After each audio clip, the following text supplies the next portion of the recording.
The Bo and Luke Show. Inspiring you to be better, know better, and do better. Welcome to the Bo and Luke Show, with a diverse lineup of guests, from NFL players to CEOs.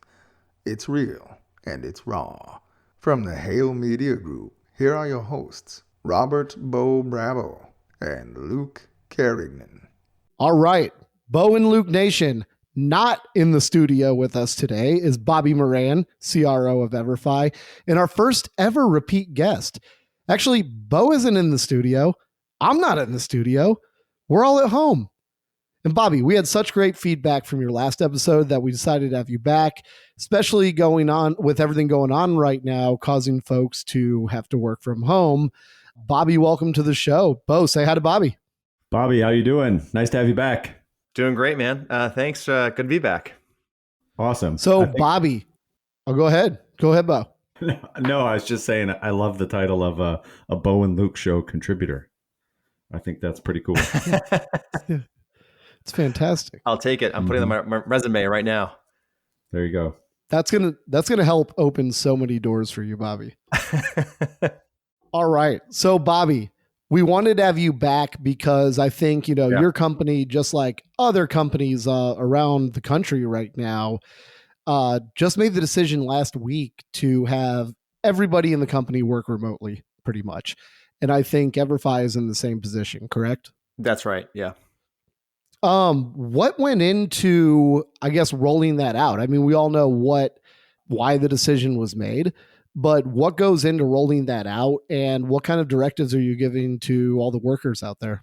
Yeah, let me just say first, actually, I was just thinking about this. I feel really lucky that we actually have the opportunity to work from home. Not everybody has that opportunity, but if you have a job where you can do that, this is obviously, it's still, something difficult to adjust to, but it's nice to be able to transition and work remotely. It's funny, Luke, there were, probably 2 weeks ago, we had this on our executive team agenda as the number one item on the agenda. And to be super honest, like myself included, like half of us kind of like laughed about it. We're like, why are we talking about this? It's going to be like a non-event. And next thing you know, 2 weeks later, not only are we working from home, but we're thinking about it probably for the next, month, maybe 2 months. I mean, this could go on for a while. So, I think a lot went into it. It was a day by day type situation where, we were, having a lot of conversations internally, thinking about the implications for the health of the staff, looking at, reacting to, the daily information coming out of, state and local government and federal government and everything else. So, it was a lot of live conversations day by day. Absolutely. And I guess, for the Bo and Luke Nation out there, what we really want to focus on today are a couple things. Is number one, for all of those that are working from home where this is new to them, I've been doing this for a while. I know, Bo, you've worked from home at different points in your life. Bobby, I think you can give us some different perspective on what people can do to almost manage up the process, right, as well, right? So like, what is leadership looking for? So I guess it's kind of a two-pronged approach to say like, hey, how can we be more successful working from home? And then what information do all of our leaders need? And how can we provide that better to make it more of a, like a cohesive environment for everybody, if that makes sense? Yeah. I think the two thoughts, I do one thought for each question. The first one is like, as I'm thinking about my boss, right? And like, what does he need right now? And like I think this is true for everybody. We have to over communicate when we're not in the office, right? So it's really simple, really easy to have like, a quick side conversation. You see someone in the hall, or you're able to, get someone face to face. And so I think in this situation, this paradigm we're all in right now, it's really important to just make sure you're over communicating. I agree with that 100%. I guess, and to kick things off, I think this is going to tie back into what we mentioned on every single one of our podcasts. I think one of the most important things, at least in my experience, to be successful working from home is to get into that battle rhythm every single day that we talk about in that routine. And one of the first things that we can talk about, and I'm sure we can wrap on this for a minute, is taking a shower. It sounds so simple, but when you work from home for days, weeks at a time, it is so easy just to fall back and staying in your PJs. I've been doing this for years, and I can say one of the number one things that helps me set off my day right is just simply getting up and acting like I'm going into the office anyways. Putting on normal clothes, for example. I mean, you can stay in comfy shoes or something, let's say, but for me at least, that's always been a big game changer. Have you and Bobby experienced the same thing? Oh, yeah, for sure. I'm a veteran of work from home or work remotely. And for sure, it's easy to just roll out of bed and grab your laptop and start working and not necessarily have a set routine. And that's why I'm a huge fan of, from a leadership perspective, and helping your teams who are working remotely, because I think that's a third pillar of what you mentioned earlier. It's not just what we expect of our staff working from home. It's what our staff expect of us as leaders, and what they're going to get from us during this time frame. Because leading people remotely is not the same as being able to walk into somebody's office and help them through something, or give some direction, or delegate a task. I'm a huge fan of video conference. So if you have the tools available to you to pop on a video like we're doing here with Zoom, I recommend leaders enforce that. So that people are not dialing in on a conference call, but they're opening up the platform, and you can see each other. So that kind of prompts people to make sure that they get up and take a shower, because they're not going to go into work and look at each other without doing that and getting dressed. So you're making it feel like the workplace as much as you can.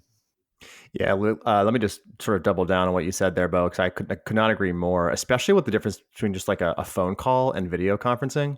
Even just the last 3 or 4 days, we've been been working from home at EverFi, and the difference between the interactions that I've had with that are over video versus a couple of phone calls that I've had interspersed here and there. The videos have been just so much more, I think, productive. I've gotten more energy from them. I feel like I've actually been able to be a better listener, because I'm also watching the person's facial reactions and a little bit of their body. Right. I can't see their entire body, but I think it's a little bit of their body language. So it's such a better. That's why in person, obviously, is generally speaking is better. But definitely, like when you have an opportunity, if you can, you have the internet bandwidth and everything else, like. Definitely go, I think, opt for video versus not, no doubt. Yeah, I saw a funny meme. I think it went around on LinkedIn, and it's like the new norm for meetings. And it's everything you hear on a teleconference. And it's in this little diagram. And it says, hey, did you hear me? Hey, can you hear me? Hey, who's talking? Right? Yeah. Am I on mute? Or whatever. But at least the video conference adds a little more to the I'm still looking at you in the face, as long as you look at the webcam, right? I'm looking at you. You can see I'm talking. You know who's talking. Yeah. And when they stop or they pause, just like if you were in person. So it's hard to get used to, but you got to do it. The other great thing was we had some like really good news the other day, despite sort of all the craziness swirling around us. And you could see everybody like throw their hands in the air. They're really excited. Like you just, you got more than just like the kind of weird sort of crackle in the background of a bunch of various voices kind of trying to get through the conference call. Mm-hmm. How about you, Luke? Well, I mean, on my side, I've been doing this for such a long time, that I feel like I've already developed a really good battle rhythm. And for the listeners out there, I can definitely say that, number one, just take a shower. It's the most important thing that you'll do all day. And it's easy to not do it.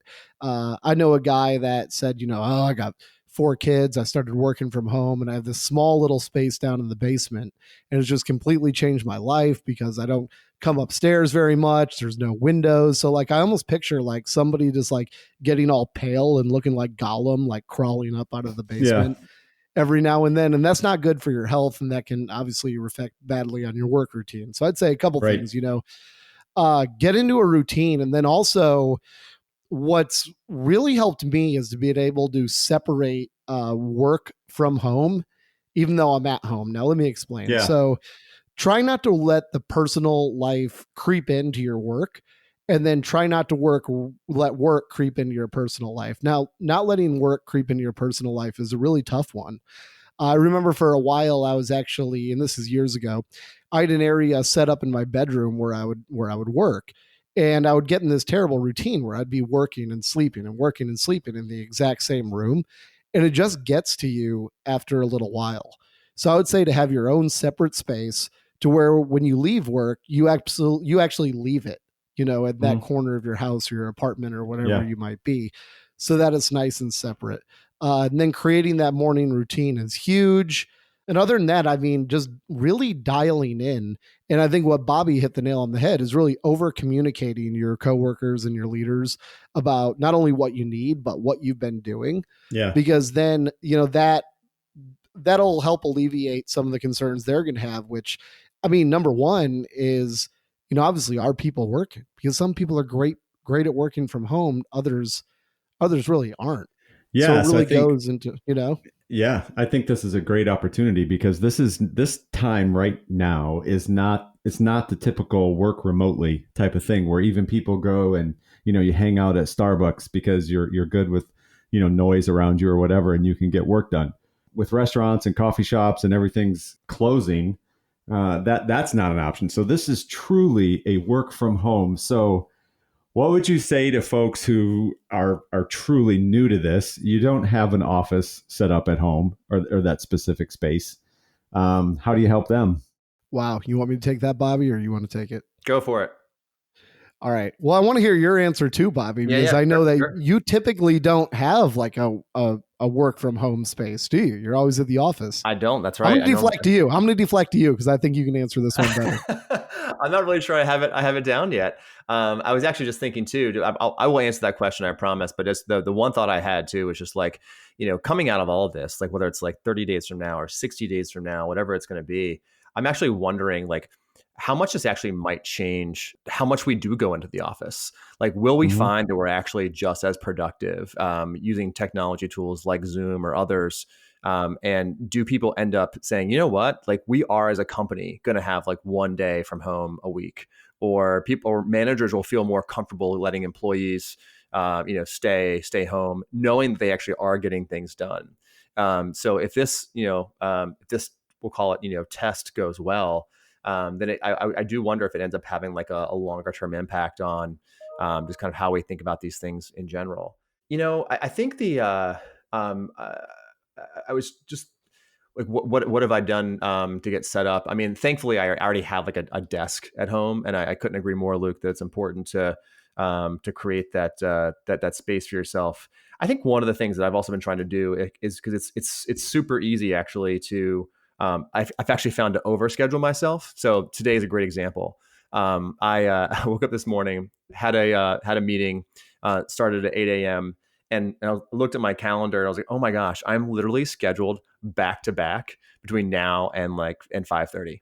And I was and gave myself less time, less of a break than I ordinarily would. Because I'm like, oh, I'm home, I can do other stuff. And in reality, I was actually in some ways busier today than I would be even in the office. So I think just making sure you give yourself those guardrails and that time to like get up, walk outside, take a breather, get some lunch, whatever it is.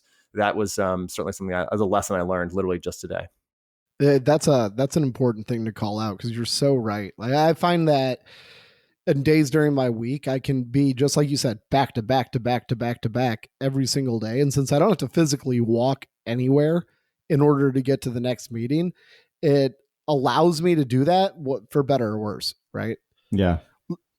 Let me ask you this, Bobby. What if during this, I don't want to call it really an experiment because we have to be in this, but what if through doing this, companies actually find that some of their divisions or some of their verticals are actually more productive this way and they're getting more business done than they are in the natural office environment?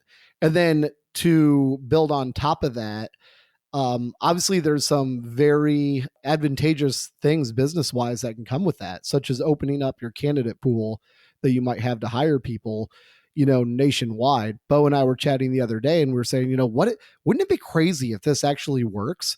And then folks in the Bay Area find that, I can find people in St. Louis that are actually really great for our company at a fraction of the price because they're in a different part of the area and still get the same, if not better output. I mean, do you see anything like that happening? Yeah, I think I could definitely see a scenario where it definitely companies and or even leaders kind of adjust their policies or change their thought process around this. The one thing I will say that I don't see like the office going away entirely, or I don't see people cutting back on it, is because at least for me, I think what's enabled us to actually sort of seamlessly make this transition, or relatively seamlessly make this transition, is that I have a ton of tight relationships with people that I think in many ways were forged by virtue of being in the office face to face. Sure. And so if companies to decide to make a more like drastic move and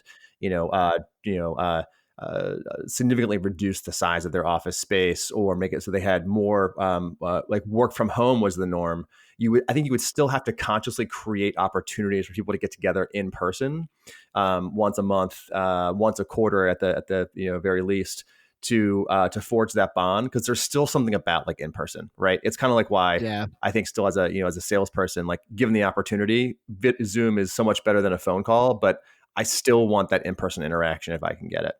And at the end of the day, we are social beings, and so this is probably the best thing you could get from a social perspective. I sort of feel like I'm in the room right now with you and Bo, but it's still not as good as if we were all sitting around the table right now, having a conversation. It's true. My meetings where I do run Zoom, as opposed to just having it be, just a normal voice call, go 10 times better than just a normal voice call does.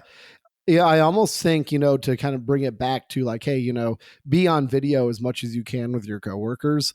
I think there's a lot, and people working remotely fall into this, is you're trying to multitask way too much when you're not on video. So when you're on video, you can look at somebody, and like Bo and Bobby, they can look at me and be like, oh my gosh, Luke is checking his phone right now. Right. Yeah. And if I'm on a video call, right, just video only, even no matter who it is, you're going to get distracted. A shiny squirrel's going to run by, and you're going to look at it. With video, it makes it that much harder to do, and is probably a lot more effective. I want to turn actually, Bo, I'm really curious to hear from you, if you don't mind, because I know you just released your book, and a lot of thoughts in there on how to be a great leader. From a leadership perspective, like what do you think is like most important right now? As if I'm a manager, I've got 10, 15, 20, 100, 200 people reporting to me, and all of a sudden now, none of us are in the office for the next 2 weeks, 30 days, 60 days.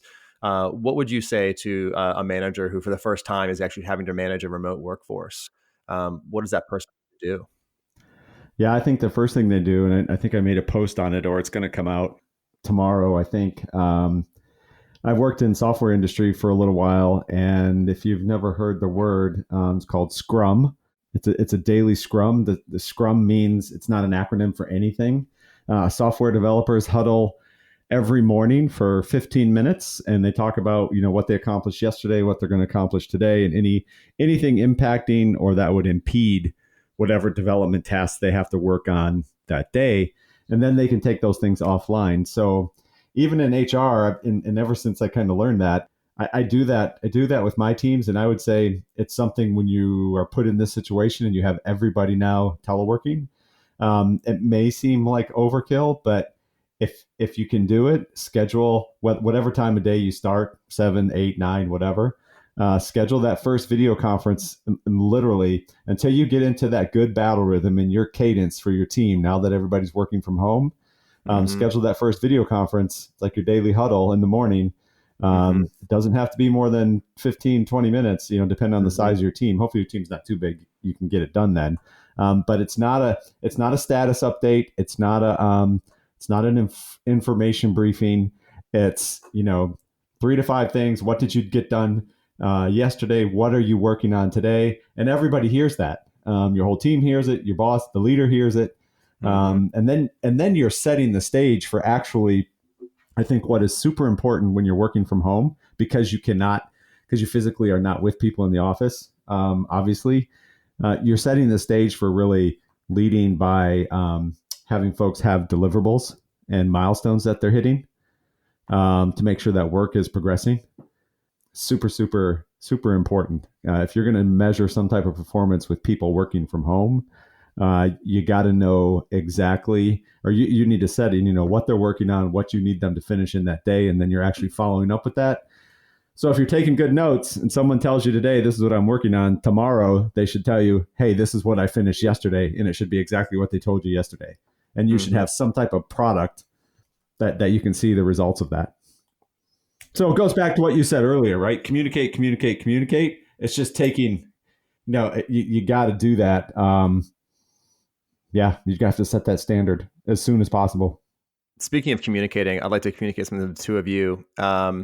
I just realized looking at, because I have the benefit of Zoom right now. I can see Bo, and just, you should know, Bo and Luke Nation, that Luke did shower today. So that is he did. But more importantly, Bo, I want one of those hats, man. I want a Bo and Luke Nation hat. Okay, so I'll give you the key. I already asked Luke, and he swung and missed and didn't get me one. So I'm going to ask you now to get me one. Those are pretty awesome. So we have a site. You can get any of listener out there. You can get Bo and Luke gear. We have an e-commerce site set up for our show. But Luke and I kind of made a deal. I don't know how long it'll last. Bobby, you're a contributor. You might be special, and you might get one. This particular hat, there's only 2 in existence. Oh, and they're for you guys. And that's me and Luke. Yeah. So it's the white with the gray and the embroidered. But there are like 3 or 4 other hats on our e-commerce site. Okay. With the Bo and Luke show emblem. I know Luke's got to work out a deal. So here's a challenge. So you need to follow up with him. There's a site out there, and I'm just going to call him out publicly. It's called Logo Up. LOGOUP.com. Yeah, they're good. So quality they're stuff. Super good quality stuff. And that's who made this hat. But, and they'll do drop shipping. But the problem is they don't work any deals for the people actually bringing the business to them. Oh, interesting. Yeah. So I was, from a business standpoint, I was turned off because there's no cut. Yeah. If we're driving demand to their site, then there should be some type of an affiliation, 10-20% that goes back to the person driving the demand. And that's what sites like Shopify is all about. Yeah. But their gear is good and so forth. So anyway, Bobby does rail up on that. No, it's all good. Bobby, I'm surprised you haven't plugged your favorite shoe company yet. Allbirds. I do like my Allbirds. Pretty soon he's gonna have a shiny pair for every day of the week after this gets released. That's right. There you go. You can only hope. Maybe another question for you guys, because I've been thinking about this a lot. Like, this time is like really kind of just, it's in many ways unprecedented. It's also a very uncertain time. It's one thing to be like, all right, I work from home on a regular basis. It's another thing to be doing this during a time when people are, I think really concerned about, the next, the stock market. They're concerned about, how do I deal with the fact that I've got, 3 kids at home right now and I'm having to work from home, and, there's just a lot, happening on just the home front itself, let alone having to work there. Going back to the whole kind of like leadership management component and all this, question for either one of you, how do you lead through a time like this, especially when you're remote?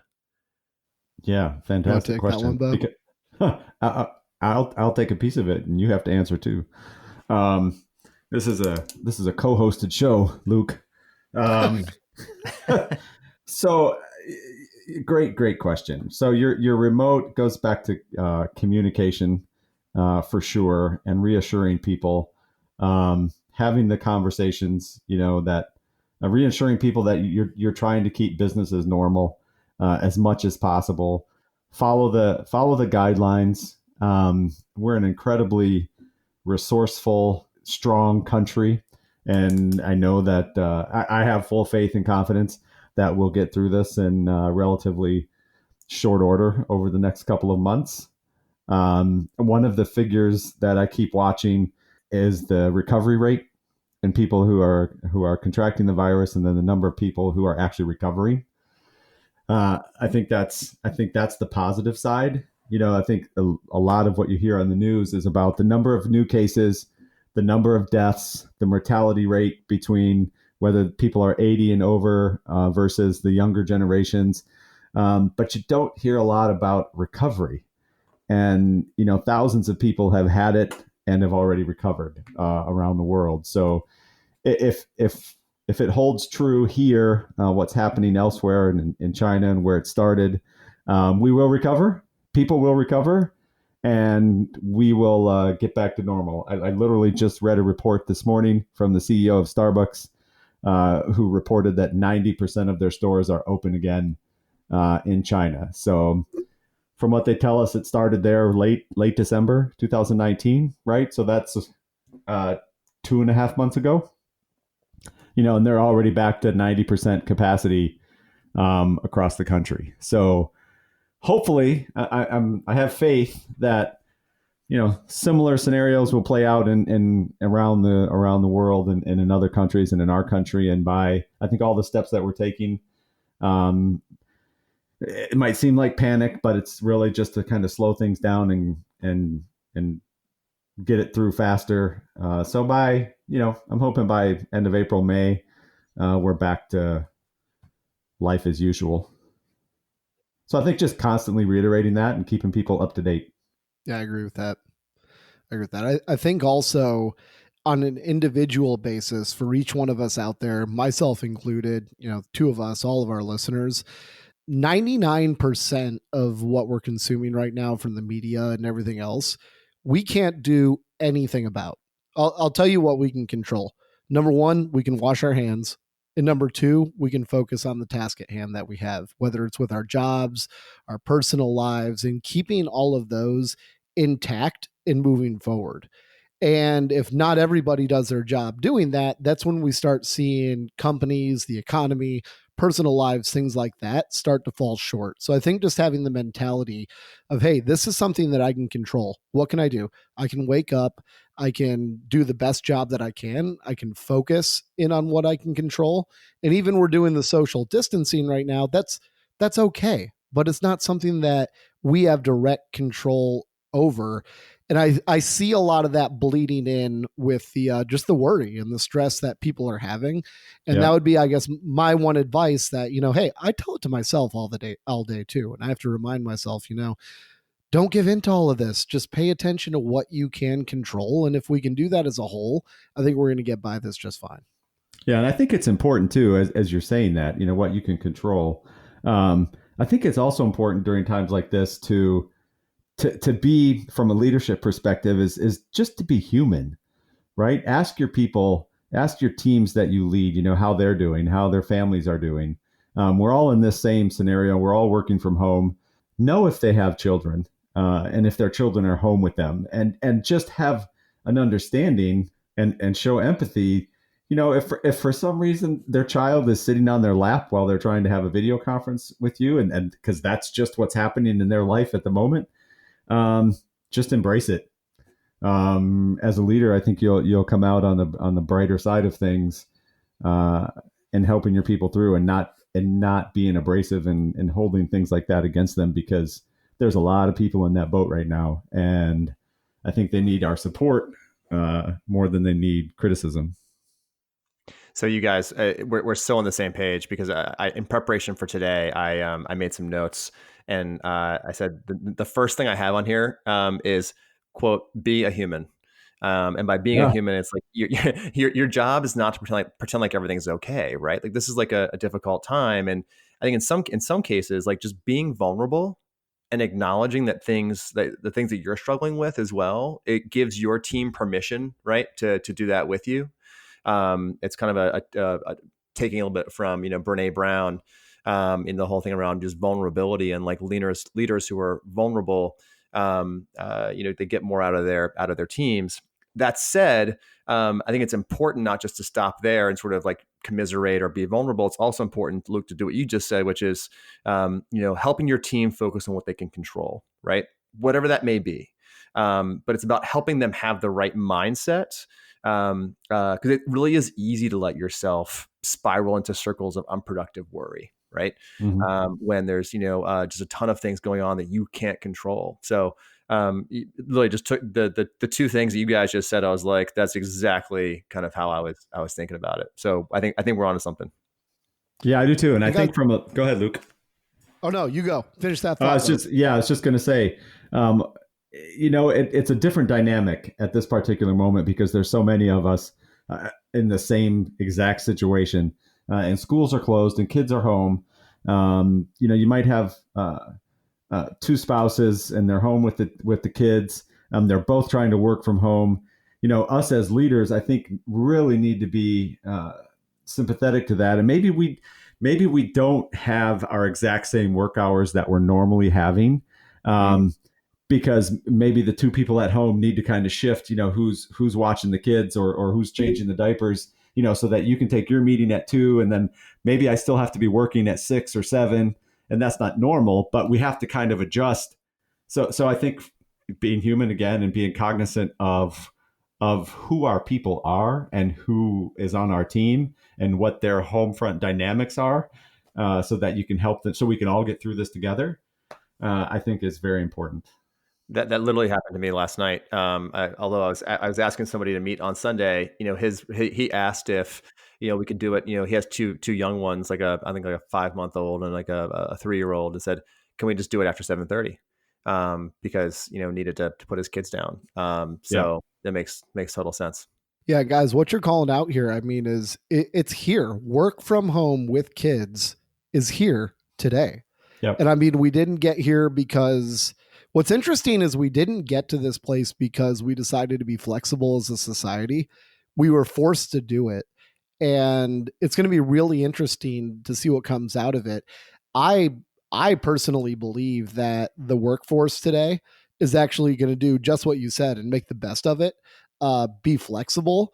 And I think it's going to be fascinating to see, especially on the side of the workforce from like generally mothers that might just, drop out of the workforce and actually take care of the children. What kind of opportunities is this going to open up for them moving forward? And what kind of talent is going to be available just due to the fact that companies will probably be more flexible now that they've actually seen it, worked with it, and also seen success come from it? I think that's right. Yep. So just to shift gears a little bit, but we're on the same topic. On Thursday of last week, I had a meeting with my leadership team. We had a remote day last Thursday, and it was our first day kind of dealing with this situation. And so I asked my leadership team to crowdsource and come up with some thoughts around how do you handle this? What do you do? And I got like literally 15 suggestions here of things to do in a crowdsourced document. But a couple of them that I just wanted to share with you guys, 'cause I thought they were really smart. The first one I really like, which is just making sure, like at some point, whether it's that morning meeting, Bo, or end of the day meeting when you're talking with your team, reserving literally just like 2 minutes at the end, or maybe even 2 minutes up front, even to talk about someone who like did a great job. Because we're probably not getting as much like positive reinforcement theoretically, especially if we're are at home and like dealing with kids or dealing with other stuff right now. Just to remind ourselves that people are working really hard still, and they need that positive reinforcement, and to call out kind of like who is really doing a good job, and making sure we're sort of intentional about that.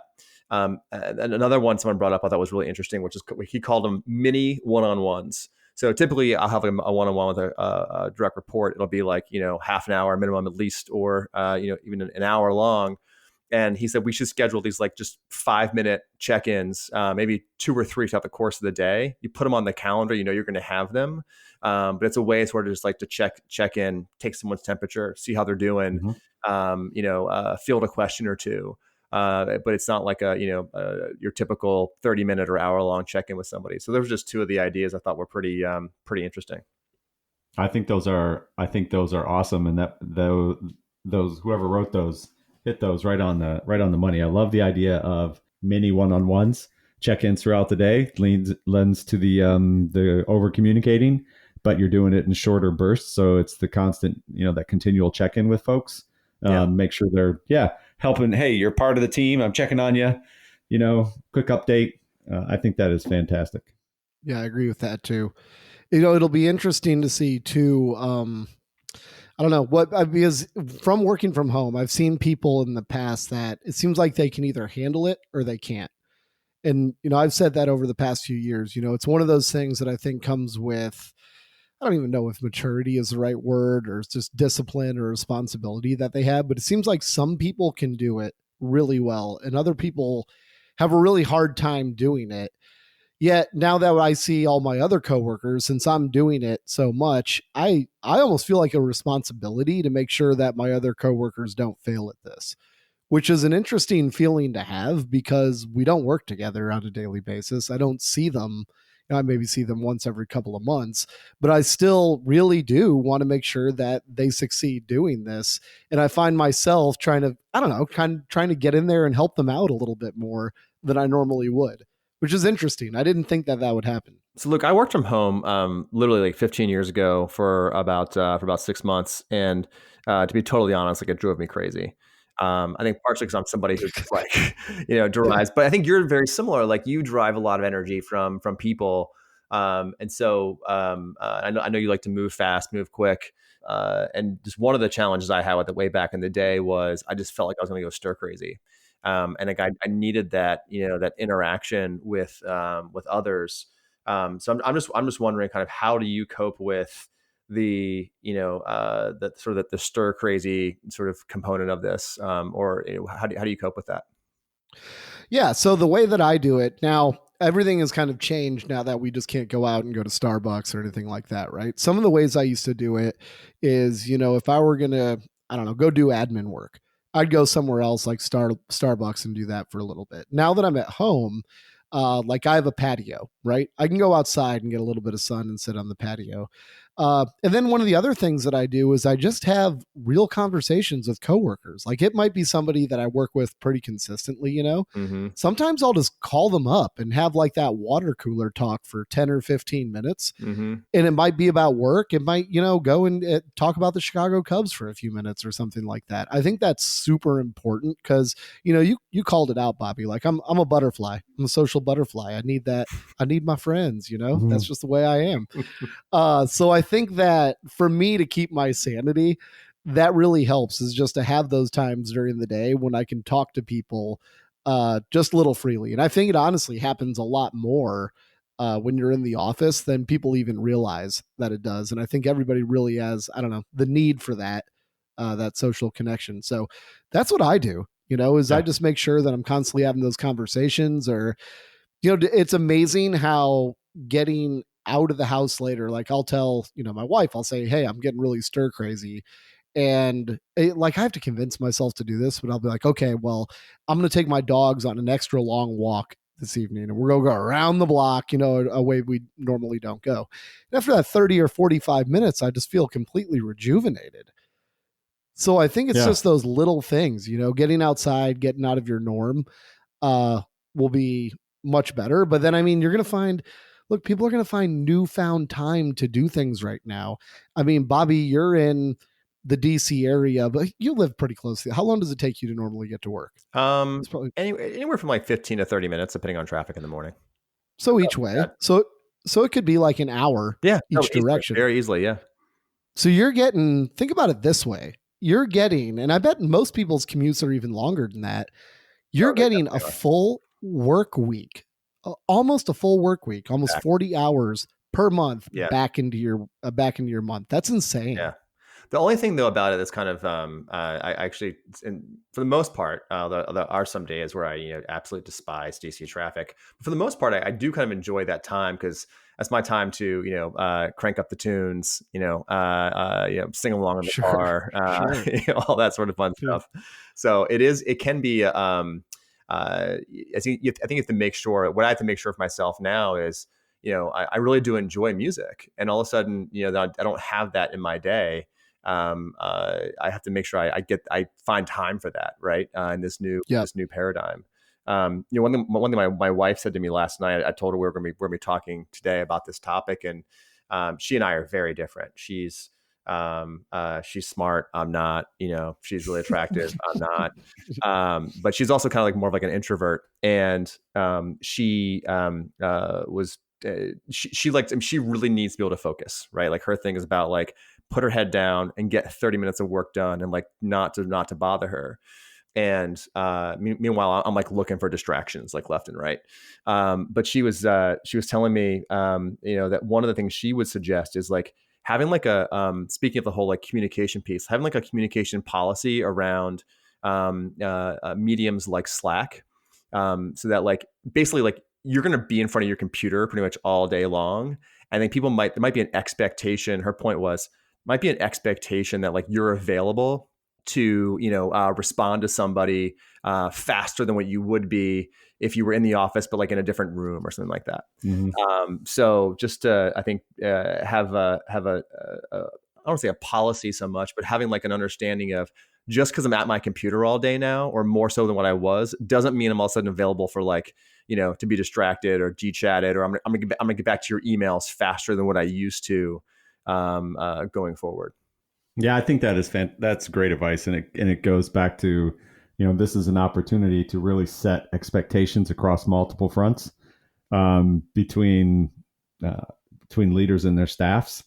I think it's even more important when you're working from home regularly that you set those expectations and that they're clear and understood by all, so you don't run into those problems. Yeah, I totally agree. You mentioned something, Bobby, that actually just changed today. So last week we interviewed Jason Leverant about time management. He's actually president of the At Work group, and he's just dialed in on time management, Bobby. So one of the things he said is he's like, look, I used to have tons of screens open. I have like 4 screens open at my desk at any given time. It's absolutely ridiculous. So he said, I cut it down to 1. And then he just said he really got crazy about notifications, not only on his iPhone, but on his computer. So last Friday, I needed a new computer for work. They shipped me a new computer, got it set up. So when I'm setting it up, it came time for the notifications, right? Mm-hmm. So I turned them all off, absolutely every single one of them. Mm-hmm. And then I told my my boss today, I said, look, I'm here all day long, but I'm trying to focus on time management. So I turned all my Slack notifications off. So I said, if you need me, text me, call me, like I'm here doing my thing. But if you Slack me, I'm probably, I'm not going to see it until I check it. So I just, go down a rabbit hole, getting work done and just being productive. Each time I checked my Slack today, I had like no less than 30 notifications. Wow. And it was just so eye-opening to say, oh my gosh, I would have been distracted 30 different times. And we're not talking about like all day long. I'm talking like every hour and a half. Not a lot of time has passed at all. Yeah. Wow. I don't like how the math on that works, but yeah. No, I totally. It's like every 15 seconds. Yeah. It goes back for me. Like, people always talked about like, I feel like 15, 20 years ago, it was like this, like, can you multitask? And my answer to that has always been, nope, I'm a single tasker. Like, I can't multitask. I do like the 2 computer screen thing. I'll be honest, but I'm sure that, the person you had on last week probably knows more about this than I do, but people who are like, oh yeah, I'm a multitasker. Like, I'm sure you are, but you're probably doing 2 things at once poorly versus 1 thing at once, doing it really well. Right. Yep. Absolutely. Bo, did the military encourage that? No, I mean, a lot of people that I know, and even in the military times, and I've heard it said more than once, is it's impossible to multitask. You can only physically do one thing at a time. You cannot type an email response to somebody and type a IM response to somebody or a respond on Slack or at the same time you're typing the email. You can't. You just can't do that. So you might as well just focus on the one thing you're doing, do it well, and then move over to the other thing. Yeah, because and even if you try, whether you're talking on the phone, you're trying to listen to somebody, and at the same time you're typing an email or you're trying to work on a spreadsheet, something's getting jacked up. There's just no question that's going to happen. I don't like pet peeve. Multitasking is a pet peeve of mine for sure. But we should have like a multitasking drill sergeant, like mentally, internally, like whenever you start multitasking, you just think of the multitasking drill sergeant just screaming in your face. You have to do 10 push-ups. I'd be ripped. Good stuff. I would like to give, before we talked about this earlier, Luke, you mentioned about having a dedicated office space. So I've been sitting here thinking, like, for all the people who don't have that, and this is really all new to them at home. Sure. I would just say, you know what? Have fun with it. Get creative. Yep. You're stuck at home. You're not, we're supposed to be social distancing so we can stop the spread of this thing faster.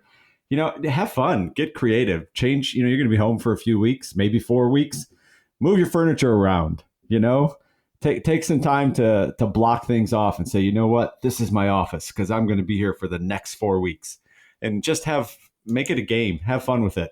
If you have children at home, get them involved too. Let them take blankets and do things that you don't normally do, right? Build forts and let your kids have, different types of spaces to play in, but within your home, and you're just creating new things and new fun. I think that will even help with your mental health as you're cooped up for the next 3 or 4 weeks. Oh, 100%. That's good advice. That's really good advice. Just, I don't know. We're also fortunate, building upon that. We are super fortunate, as of everyone that's listening to this work from home episode, that we can work from home, right? Yes. Which is, just a luxury that a lot of folks out there in the economy don't have right now. So, also just, be nice to your other folks that are out there. I came from the restaurant industry, actually in Chicago when I was a lot younger. And those folks, they're done for the next 2 weeks, which it's, I don't know if people realize how bad it is. Like, we're not talking about living paycheck to paycheck. Like, look, they're probably better at managing their money than I was, but it was literally shift to shift for a long time. And if you caught me at any time when I wasn't planning ahead, which was pretty much my entire life when I was working in the industry, then I might not have but a couple $100 like to my name for the foreseeable future. So I don't know, right. Be kind to people, be aware of it, throw them a roll of toilet paper or a box of mac and cheese or whatever you have in your pantry, but right. we can all pull together, That's right. And I would add, Luke, this is something that we're paying attention to regularly right now. If you don't watch the news, that's great, because you don't know necessarily if you're getting great information or not. But the House passed House Resolution 6201, I think is the number here. I have it pulled up. Yeah, 6201. It's going through the Senate. It had bipartisan support in the House. It's going through the Senate. And hopefully it gets through, and these provisions here that the House put in it stay intact. And one of them is, and I thought this was very good. Personally, I thought it was good. It's emergency paid leave benefits. It's run through the Social Security Administration. It's actually an amendment to the Social Security Act that's going to give individuals like our people who can't work from home, and all of a sudden they're out of work and they're not getting paid. It's going to give them an opportunity to submit a claim to the Social Security Administration for up to 2/3 of their normal average monthly earnings. So that's in the House. So listener, I did not say that's approved. So that's in the House bill. It passed the House. It's with the Senate. If that stays intact, that'll be a huge benefit to those individuals who lose pay because their restaurant shut down, their gym, fitness center shut down, whatever the case might be, and they can't work, and they're not getting paid.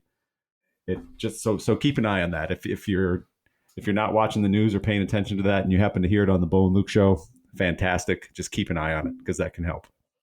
That's good stuff, Bo. That's very good stuff. Well, gentlemen, let's close it up with just some sage wisdom for the listeners. So if you have, and we'll go around the horn here, one piece of advice to give people who are starting to work from home, what would it be? Stay positive. Not everybody at once. All right, there's Bo. Stay positive. Yeah, I'm going to go back to just the communication piece, right? And just there's so much wrapped up in communication, but I'll stick to what Bo said earlier, which is just over communicate. Like, don't assume anything, especially as we're working from home right now. So the best thing you can do is avoid miscommunication by over communicating. with everybody, actually, certainly with people at home, but also with your colleagues in particular. Awesome. And I'm going to go with back to battle rhythm. I'm going to say, just make sure when you get up in the morning, just prepare as if you were going into the office. And I think it'll make a world of difference in everyone's day. Shower, Luke. Yep. Take that shower, right? Take a shower. You got to. You got to. I'm telling you. I can notice a big difference. That was just 3. If you do nothing else, those 3 tips: stay positive, overcommunicate, and create a battle rhythm. Right? No. Yep. Yeah. Always do that. Create a battle rhythm. Create a battle rhythm. I think you have a very good chance of making it through the next few weeks unscathed. Yep.